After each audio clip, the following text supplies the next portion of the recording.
আসসালামু আলাইকুম everybody. Guys, আমি তোমাদেরকে প্রায় একটা কথা বলে থাকি যে a picture is worth than a thousand word. চলো দেখি আজকে এটা প্রমাণ করি যে কিভাবে আসলে এই ছবি কথা বলে। দেখো, এখানে আমি যে ছবিটা তোমাদেরকে দেখানোর চেষ্টা করছি, এই ছবিটা দেখলে তোমরা বুঝতে পারবা যে এই একটা ছবির ভিতরে তোমাদের অনেক কোশ্চেনের আনসার লুকায় আছে। ভাইবা বোর্ডে তোমরা অ্যাসিড বেস ব্যালেন্স, যদিও আমি অ্যাসিড বেস ব্যালেন্স স্টার্ট করেছি, কিন্তু উম তোমাদের এই অ্যাসিড বেস ব্যালেন্স বুঝতে গেলে যে কয়েকটা বেসিক জিনিস জানতে হয়, তার ভিতরে হচ্ছে পিএইচ, অ্যাসিড বেস, বাফার্স। আজকে আমি এই কয়েকটা জিনিস নিয়ে একটু কথা বলার চেষ্টা করব।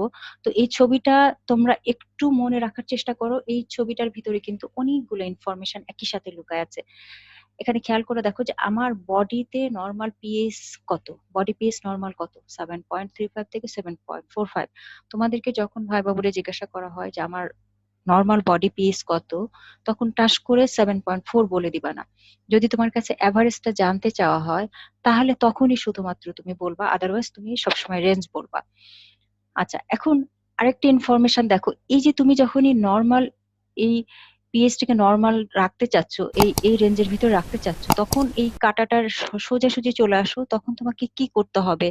আমরা অন্যান্য ব্যালেন্সের সময় দেখছি যে দুই পাশে আমার লেফট সাইডে একটা, রাইট সাইডে একটা, দুইটা কিন্তু সমান সমান হলেই কোনো কিছুর ব্যালেন্স মেনটেন হয়। কিন্তু এখানে অ্যাসিড বেস ব্যালেন্স মেনটেনেন্সের ক্ষেত্রে কিন্তু একটু ডিফারেন্ট। এখানে তুমি দেখো যে আমার বডির one of the most important buffer system আছে, যেটাকে আমরা বলে থাকি বাইকার্বনেট বাফার সিস্টেম। তো এখানে বাইকার্বনেট, যখন তোমার বডির পিএইচ 7.35 থেকে 7.45, সেই সময় তোমার আসলে বাইকার্বনেট বাফার সিস্টেমের কনসেন্ট্রেশন বা বাইকার্বনেট বা কার্বনিক অ্যাসিড, এই বাফারের রেশিওটা কতটুকু থাকতে হবে, এটা কিন্তু অলওয়েজ তোমাকে 20:1 এই রেশিওতে মেনটেন করতে হবে। তাহলেই শুধুমাত্র তুমি এটা, এই তোমার নর্মাল বডি পিএইচটা মেনটেন করতে পারবা। যদি এটার কোনো একটা ডেভিয়েশন হয়, তাহলেই তুমি আইদার অ্যাসিডোসিসের দিকে যাবা অথবা তুমি অ্যালকালোসিসের দিকে যাবা। এখানে আরো একটা ইম্পর্টেন্ট ইনফরমেশন রয়ে গেছে, সেটা হচ্ছে যে দেখো, তোমার বডি হচ্ছে যে কতটুকু অ্যাসিডোসিসে কম্পিটেবল এবং কতটুকু অ্যালকালোসিসে কম্পিটেবল, এটাও কিন্তু এই ইনফরমেশনটাও কিন্তু তোমার এখানে দেওয়া আছে। যে তুমি মনে করো অ্যাসিডোসিসের দিকে যাচ্ছ, তাহলে 7.35 এর কম থেকে শুরু হয়ে গেল অ্যাসিডোসিস, আপ টু 6.8, এইটুকু পর্যন্ত হচ্ছে তোমার, এইটুকু পর্যন্ত পিএইচ হচ্ছে তোমার বডি এখানে কম্পিটেবল। তারপরে তুমি এর বিয়ন্ডে যখনই চলে গেলা, তখনই কিন্তু ইনকম্পিটেবল হয়ে গেল, লাইফ কিন্তু ইনকম্পিটেবল হয়ে গেল। Same thing is happening in case of alkalosis. তাহলে এই এতগুলো ইনফরমেশন কিন্তু তুমি এই একটা ছবি থেকে পেয়ে যাবা। এই ছবিটা মনের ভিতরে একটু গেঁথে রাখার চেষ্টা করো, তাহলে তোমার জন্য অনেক লাভ হবে। এখন কথা হচ্ছে যে এই যে পিএইচ, এই পিএইচ দিয়ে আসলে আমরা কি মেজার করি? পিএইচটা তুমি বলা যে তোমার আমার বডির নরমাল পিএইচ এইটা, তাহলে ওই সময় আসলে কি, ওইটা দিয়ে কি বুঝাই আমরা? তোমাদেরকে এই জিনিসটা যখনই আমরা জিজ্ঞাসা করি যে পিএইচ দিয়ে আসলে আমরা কি মেজার করি, তোমাকে যখনই বলা হয় যে পিএইচ ডিফাইন করো, সাথে সাথে তুমি গড়গড় করে বলে দাও, pH is the negative logarithm of hydrogen ion concentration.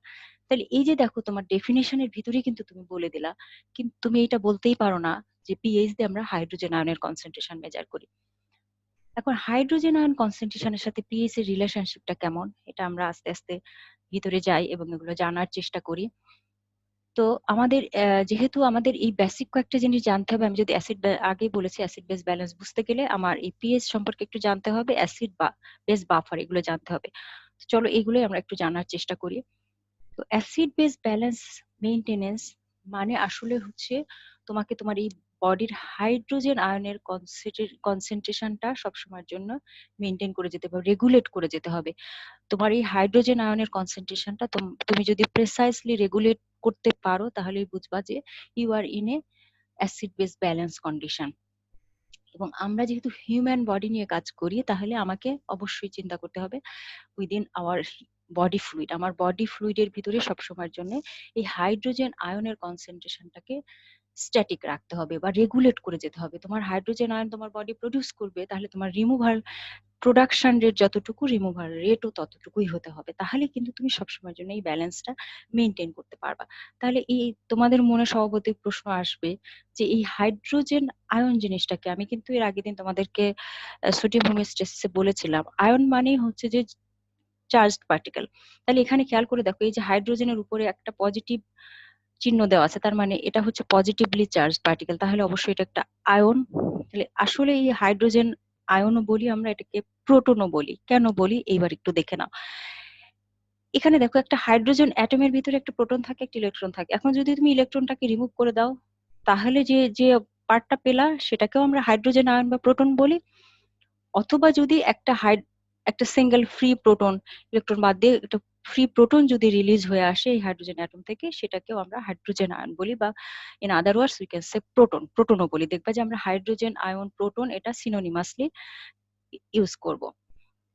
আমি অলরেডি বলে ফেলেছি যে আমি আমার বডির যদি অ্যাসিড বেস হোমিওস্ট্যাসিস মেইনটেইন করতে চাই, তাহলে আমাকে অবশ্যই খেয়াল রাখতে হবে যে আমার নেট প্রোডাকশন এবং net removal of hydrogen ion বা প্রোটন যেন সেম হয়। তাহলেই শুধুমাত্র আমি আমার এই পিএইচ ব্যালেন্সটাকে মেইনটেইন করতে পারবো। আচ্ছা, এখন আসো যে পিএইচ বলতে আমরা কি বুঝি। আমরা বললাম যে পিএইচ দিয়ে আমরা হাইড্রোজেন আয়নের কনসেন্ট্রেশন মেজার করি, তাই তো? তোমরা পিএইচ এর ডেফিনেশন বললে দেখো ইনকমপ্লিট বলে রেখে দাও। তোমরা pH is the negative logarithm of hydrogen ion concentration, এটুকু বলে রেখে দাও। এই বাকিটুকুই এটুকু তোমাকে পূরণ করে বলতে হবে যে যখন আমি হাইড্রোজেন আয়নের কনসেন্ট্রেশন এক্সপ্রেস করতেছি কি in terms of molarity or moles per litre, তাহলে আসলে পিএইচ দিয়ে তো আমরা হাইড্রোজেন আয়নের কনসেন্ট্রেশন মেজার করি। তাহলে তো আমি হাইড্রোজেন আয়ন ইকুয়াল টু এত মোলস পার লিটার এরকম লিখে দিলেই হয়ে যেত। সেটা না করে আমাদের কেন এই বাঁকা পথে যেতে হচ্ছে, সেটা আমরা একটু পরে এক্সপ্লেন করতেছি। এখন এটা দিয়ে জেনে নাও যে পিএইচ এর সাথে তাহলে হাইড্রোজেন আয়ন কনসেন্ট্রেশনের রিলেশনশিপটা কেমন। এটা ইনভার্সলি প্রপোর্শনাল। এই জিনিসটা বোঝানোর জন্যই কিন্তু আমি তোমাদেরকে এই কোয়েশ্চেনটা দেখাইছি। এই জিনিসটাও তোমরা ভুলবা না। তাহলে আসলে পিএইচ দিয়ে আমরা কি মেজার করি। পিএইচ, এই যে পি কথাটা কি, পিএ হচ্ছে power of hydrogen ion. Hydrogen আয়নের পাওয়ার বা হাইড্রোজেন আয়নের অ্যাক্টিভিটিস বা হাইড্রোজেন আয়নের কনসেন্ট্রেশন, হাইড্রোজেন আয়নের পোটেনশিয়ালিটি ওই মুহূর্তে তোমার বডিতে কেমন আছে সেটা আসলে আমরা মেজার করি এই পিএইচ দিয়ে। এবং এটা একটা ইনডিরেক্ট মেজার, মানে মেজারমেন্টের একটা ইনডিরেক্ট ওয়ে। এখন আমার নর্মাল ব্লাড পিএইচ আমরা সবাই জানি 7.35, এভারেজ হচ্ছে 7.4। তো আমার এই এভারেজ ব্লাড পিএইচ হচ্ছে 7.4। আমরা আরো তো কিছু আয়ন, আমরা তো আরো কিছু আয়নের নাম জানি, তাই না? যেমন sodium ion, potassium ion, chloride ion. সেগুলো তো আমরা ডিরেক্টলি ওরকম সোডিয়াম আয়ন কনসেন্ট্রেশন সমান সমান 135 থেকে 145 মিলিমোল পার লিটার এভাবে লিখতেছি। তাহলে এখানে তো আমি হাইড্রোজেন আয়নের কনসেন্ট্রেশন পিএইচ দিয়ে তো হাইড্রোজেন আয়নের কনসেন্ট্রেশনই মেজার করতেছি। তাহলে আমি সোডিয়াম যেভাবে লিখলাম, সোডিয়ামের এভারেজ ভ্যালু হচ্ছে 140 মিলিমোল পার লিটার। আমি তো তাহলে আমার পিএইচ 7.4 এটা না লিখে লিখতে পারতাম যে আমার হাইড্রোজেন আয়নের কনসেন্ট্রেশন ইকুয়াল টু এত মিলিমোল পার লিটার, এরকম লিখতে পারতাম। সেটা না লিখে আমি পিএইচ এ চলে গেলাম কিসের জন্য। দেখো, যখন আমার বডির পিএইচ 7.4, তখন হাইড্রোজেন আয়নের কনসেন্ট্রেশন কত একটু জাস্ট খেয়াল করে দেখো। 40 ন্যানোমোল। ন্যানোমোল আর millimole, there is a big big difference. এটা তোমাদের মাথায় রাখতে হবে। এখন যদি তুমি এই সোডিয়ামের সাথে কম্পেয়ার করো, সোডিয়ামের সাথে আমি কেন কম্পেয়ার করেছি, বিকজ এই কম্পেয়ার করাটা ইজি, কারণ আমরা জানি যে ইসিএফ এ সোডিয়ামের কনসেন্ট্রেশন সবচেয়ে বেশি। তাছাড়া তোমাদেরকে আমি রুল অফ 4 পড়িয়েছিলাম, সেখানে বলেছিলাম যে নর্মাল যে electrolyte sodium, potassium chloride, bicarbonate আর পিএইচ 7.4, তাহলে সোডিয়াম হচ্ছে 140 মিলিমোল পার লিটার। সোডিয়াম হচ্ছে ক্লোরাইড, মানে সোডিয়ামের সাথে সবচেয়ে বেশি অ্যানায়ন যেটা থাকে ক্লোরাইড, সেটা হচ্ছে 104 মিলিমোল পার লিটার। এরপরে হচ্ছে বাইকার্বনেট 24 আর পটাশিয়াম 4। আর আমার বডি পিএইচ হচ্ছে 7.4। এই কারণে আমি আসলে সোডিয়ামের সাথে কম্পেয়ার করে দেখাচ্ছি যে তোমার নর্মাল সোডিয়াম তাহলে এই হাইড্রোজেন আয়নের তুলনায়, hydrogen ion normal hydrogen ion কনসেন্ট্রেশনের তুলনায় যদি তুমি সোডিয়াম ক্লোরাইডের কথা চিন্তা করো, সেটা কত বেশি, 3.5 মিলিয়ন টাইমস বেশি। যদি অন্যভাবে বলো, তাহলে সোডিয়ামের কাছে, সোডিয়ামের তুলনায় তোমার বডির হাইড্রোজেন আয়নের কনসেন্ট্রেশন কত কম। তাহলে এই এত যে কম, এটাকে যদি আমি অ্যারিথমেটিক্যালি এক্সপ্রেস করতে যাই, তাহলে আইদার আমাকে এই ন্যানোমোলকেও যে আমি বলেছি পিএইচ ইকুয়াল টু, আমাকে কি করতে হবে, মোলস পার লিটার এটা লিখতে হবে। এখন এই 40 ন্যানোমোলকে তুমি যদি মোল বানাতে যাও, তাহলে আইদার তোমাকে এই ডেসিমাল ওয়েতে যেতে হবে অথবা এই এক্সপোনেনশিয়াল ওয়েতে যেতে হবে, যে তোমাকে মোল পার লিটার বানাতে হবে। এখন খেয়াল করে দেখো, তুমি এই যে ডেসিমাল যখন লিখতে যাবা, তখন কতগুলো শূন্য তোমার এই কাউন্ট করতে হবে। অথবা এখানে গেলেও, তাহলে একটু জাস্ট থিঙ্ক করে দেখো, there is a very very possibilities to do some mistake. এখানে মিস্টেক হয়ে যাওয়ার মানে there is lots of possibilities, there is every possibilities to do some mistakes. তো আমার এখানে অনেক মিস্টেক হয়ে যাওয়ার সম্ভাবনা, প্লাস হচ্ছে যে এই ন্যানোমোল মিলিমোল এটা নিয়েও একটা কনফিউশন। তো এই সবকিছুকে আসলে এই যে আমি অলরেডি বলে ফেলেছি যে এই হাইড্রোজেন আয়নের কনসেন্ট্রেশন এতই কম থাকে এবং এই নাম্বারটা এতটাই ক্লামজি যে এই সবকিছুকে আসলে ওভারকাম। তারপরে এখানে আবার একটা ইউনিটের ব্যাপার আছে, তুমি ন্যানোমোলে এক্সপ্রেস করবা, মোলে এক্সপ্রেস করবা, মিলিমোলে এক্সপ্রেস করবা, এই সব মিলাই একটা বিশাল ঝামেলা। এই ঝামেলার হাত থেকে বাঁচানোর জন্যই হয়তোবা এই সরেনসন 1909 এই পিএইচ টার্মটাকে নিয়ে আসলো, আমাদের সাথে ইন্ট্রোডিউস করাই দিল যে আমরা পিএইচ দিয়ে বরং ইনডিরেক্ট ওয়েতে হাইড্রোজেন আয়নের কনসেন্ট্রেশনটাকে মেজার করতে পারি। It will be more easier for us. এবং এটা যেহেতু আমরা জানি যে এই ভ্যালুটা যেহেতু পিএইচ এ যদি আমরা এটাকে এক্সপ্রেস করি, এটা যেহেতু আমার লগারিদমিক ভ্যালু এবং এটা যেহেতু ইউনিটলেস, এটা আমাদের জন্য অনেক সুবিধার হবে। তো তোমাদের মনে হতে পারে যে ম্যাডাম এমনি এমনি বলে গেল যে হাইড্রোজেন যখন আমার পিএইচ হচ্ছে 7.4 তখন হাইড্রোজেন আয়নের কনসেন্ট্রেশন 40 ন্যানোমোল। তো এটার জন্য আমি তোমাদেরকে এই অঙ্কটা করে দেখাই দিছি যে আসলেই এটা এই ঘটনাটা সত্য। তুমি এই অঙ্কটা পারলে বাসায় বসে বসে করে দেখো যে আসলেও আমার যখন তোমার বডির পিএইচ 7.4 তখন তোমার হাইড্রোজেন আয়নের কনসেন্ট্রেশন হচ্ছে 40 ন্যানোমোল। তো 40 ন্যানোমোল এইটাকে যদি তুমি ডেসিমাল এক্সপ্রেস করতে চাও তাহলেও যেমন ক্লামজি হবে, তুমি যদি এক্সপোনেনশিয়ালি এক্সপ্রেস করতে যাও সেটাও একটা ক্লামজি ব্যাপার হবে। এইটাকে ওভারকাম করার জন্য কিন্তু আমরা এই পিএইচ এ চলে আসলাম। এটা একটা ইউনিটলেস একটা ভ্যালু পাবো, প্লাস আমি খুব ইজিলি এটা এক্সপ্রেস করতে পারবো, ইজিলি আন্ডারস্ট্যান্ডেবল হবে আমার জন্য। আমি এই ছবিটাও আমি এই চার্টটাও শুধু এনেছি এই জন্যই তোমাদের দেখানোর জন্য যে আমি লগারিদমিক স্কেলে যদি এটাকে এক্সপ্রেস করি এটা আমার জন্য অনেক ইজিয়ার হবে রাদার দেন আমি এই অ্যারিথমেটিক স্কেলে যদি যাই, সেখানে আমার ইউনিটের ব্যাপার আছে, আমাকে ইউনিট খেয়াল করতে হবে আমি ইউনিট ঠিকঠাক মতো লিখলাম কিনা। এখানে আমার কোনো ইউনিট নাই, আমার বডি পিএইচ এই যে 7.35 থেকে 7.45, অ্যাভারেজ হচ্ছে 7.4। সেই সময় আমার মানে ব্লাডে হাইড্রোজেন আয়নের কনসেন্ট্রেশন কত থাকে এটাও তোমাদেরকে আমি এখানে দেখাই দিছি। বাট এটা যেহেতু আমাদের জন্য ঝামেলার, এই জন্য আমরা মানে we always try to avoid this kind of thing, যে কারণে আমরা এই পিএইচ টাকে বেছে নিলাম। এবং তোমাদের এটাও মনে রাখতে হবে যে আমাদের এই পিএইচ এর কিন্তু একটা ইউনিট আমরা জানি বেজ অফ 10 পিএইচ যখন তোমরা ডিফাইন করো, সেই জন্য একটা ইউনিট পিএইচ চেঞ্জ হওয়া মানে কিন্তু তোমার 10 টাইমস ইনক্রিজ অথবা ডিক্রিজ হবে হাইড্রোজেন আয়নের কনসেন্ট্রেশন। এটাও তোমরা মনে রাখবা। এই ছবিটাতেও সেম জিনিসই আমি আরেকবার তোমাদের দেখানোর চেষ্টা করেছি যে যদি তুমি যে এক্সপোনেনশিয়ালি ওটাকে এক্সপ্রেস করতে যাও তাহলে কত ঝামেলার, এই লেখাটা কত ঝামেলার। এই জিনিসগুলোকে অ্যাভয়েড করার জন্যই কিন্তু আমরা পিএইচটাকে এইভাবে, আমরা হাইড্রোজেন আয়নের কনসেন্ট্রেশনটাকে এইভাবে পিএইচ এর মাধ্যমে এক্সপ্রেস করলাম। আসলে পিএইচ দিয়ে আমরা হাইড্রোজেন আয়নের কনসেন্ট্রেশন মেজার করি। Please don't forget it. তোমরা ভাইবা বোর্ডে এই কথাটা বলতে পারো না। এখন অ্যাসিড কি জিনিস, বেস কি জিনিস আমরা একটু জেনে নেই। এটা তোমরা ইন্টারমিডিয়েট বা তার আগে থেকেই জেনে আসতেছো যে এই যে অ্যাকর্ডিং টু লাউরিয়ান ব্রনস্টেড ওনাদের থিওরি অনুযায়ী যে যে কোনো substance, any substance that can donate proton in an aqueous solution তাকে আমরা অ্যাসিড বলবো, তাই না? তো আমরা যেহেতু হিউম্যান বডি নিয়ে কাজ করব, তো আমরা আমাদের এই হিউম্যান বডির কথাই চিন্তা করবো যে আমার বডি ফ্লুইডে যাওয়ার পরে যদি কোনো সাবস্টেন্স প্রোটন ডোনেট করতে পারে, I mean hydrogen ion donate করতে পারে, তাকে আমরা বলবো অ্যাসিড। এবং তোমরা জানো যে আমাদের বডি কিন্তু অ্যাসিড প্রডিউস করে, তাই না? As for example hydrochloric acid, carbonic acid, এগুলো আমার বডি তৈরি করে। Hydrochloric acid one of the most important component of gastric juice. এবং এই যে কার্বনিক অ্যাসিড কিভাবে তৈরি হয় তোমরা দেখো যে আমার মেটাবলিজমের এন্ড প্রোডাক্ট হচ্ছে, এক কথায় যদি বলি মেটাবলিজমের এন্ড প্রোডাক্ট কি, তাহলে কার্বন ডাইঅক্সাইড, ওয়াটার এবং এটিপি। তাহলে এই কার্বন ডাইঅক্সাইড ওয়াটারের অ্যাভেলেবিলিটি আছে উইদিন আওয়ার বডি ফ্লুইড, এরা দুইজন মিলে খুব তাড়াতাড়ি আমার বডিতে কার্বনিক অ্যাসিড তৈরি করে ফেলতে পারে।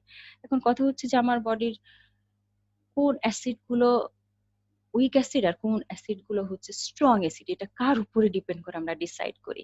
এটা কিন্তু আসলে ডিপেন্ড করে ডিগ্রি অফ ডিসোসিয়েশনের উপরে। তার মানে যারা খুব কুইকলি এবং কমপ্লিটলি ডিসোসিয়েটেড হয়ে যায় তারাই হচ্ছে স্ট্রং অ্যাসিড, আর যারা একটু ধীরে ধীরে স্লোলি পার্শিয়ালি ডিসোসিয়েটেড হয় তাদেরকে আমরা বলে থাকি উইক অ্যাসিড। এবং আমার বডি এই সমস্ত অ্যাসিড গুলো প্রডিউস করে, কি কিভাবে প্রডিউস করে আমি পরে তোমাদেরকে এটা সাবসিকুয়েন্টলি আমি তোমাদেরকে পড়াবো। আজকে জাস্ট এটুকু তোমরা জেনে রাখো। এবং তোমরা যে এটা বই খুলবা, তোমরা মোজাম্মেল স্যারের বই খুলে এই জিনিসগুলো একটু মিলাই নিবা।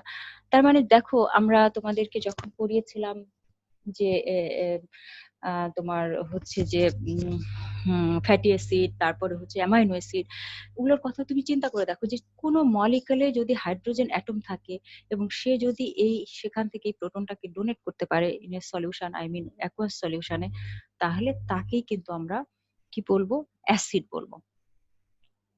আর বেস কি, বেস ঠিক উল্টাটা, যে হচ্ছে এই প্রোটন গুলোকে অ্যাকসেপ্ট করতে পারলো তারাই হচ্ছে বেস।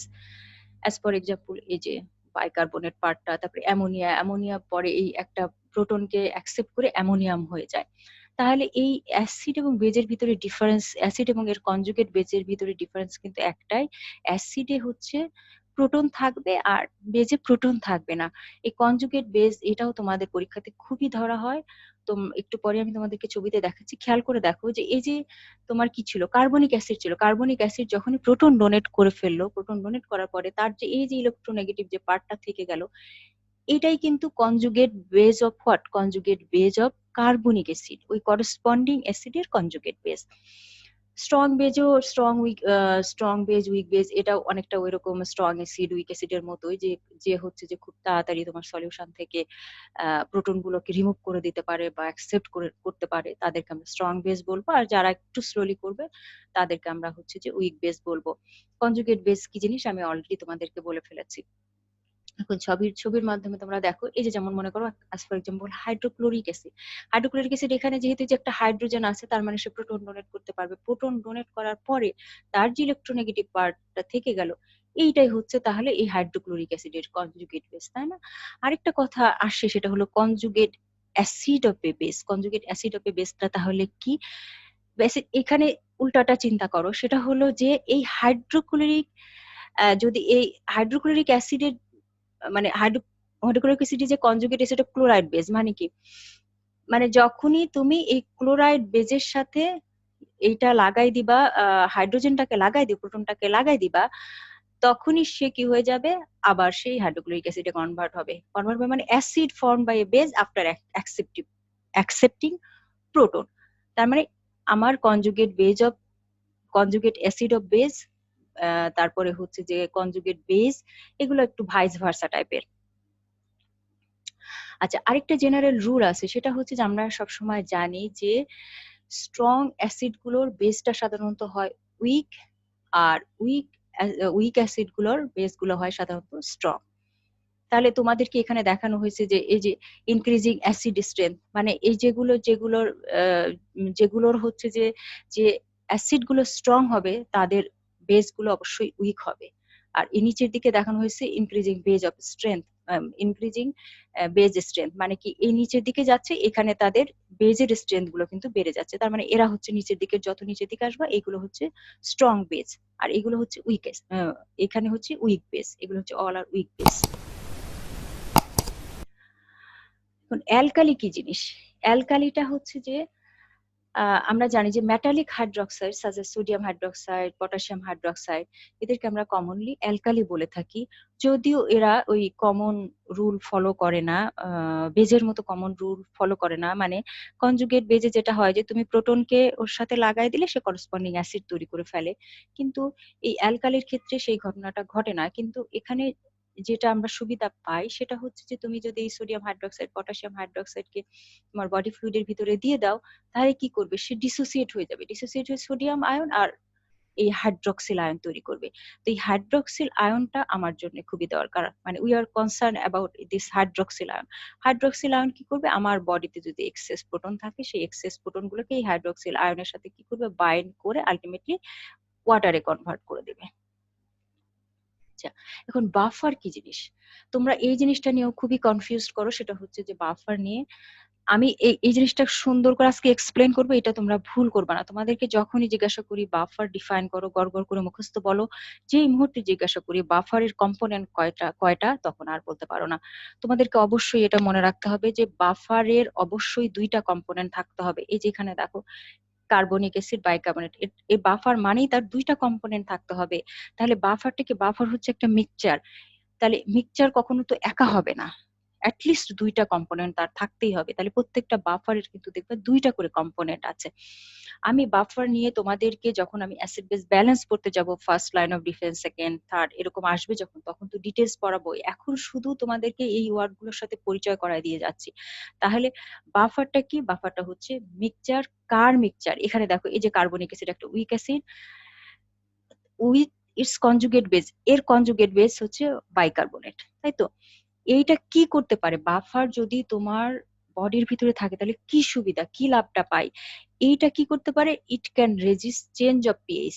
মানে যদি তোমার বডি ফ্লুইডের ভিতরে বাফারটা থাকে তাহলে তোমার পিএইচ চেঞ্জটাকে রেজিস্ট করতে পারে। যেমন আমি তোমাদেরকে একদম প্রথম ছবিতেই দেখাই দিয়ে আসলাম যে তোমার বাইকার্বনেট বাফার থাকতে হবে এবং সেই বাফারের যদি 8:1 এই রেশিওতে তুমি রাখতে পারো তাহলেই শুধুমাত্র কিন্তু তোমার pH normal condition, I mean 7.35 থেকে 7.45 এই রেঞ্জের ভিতরে থাকবে।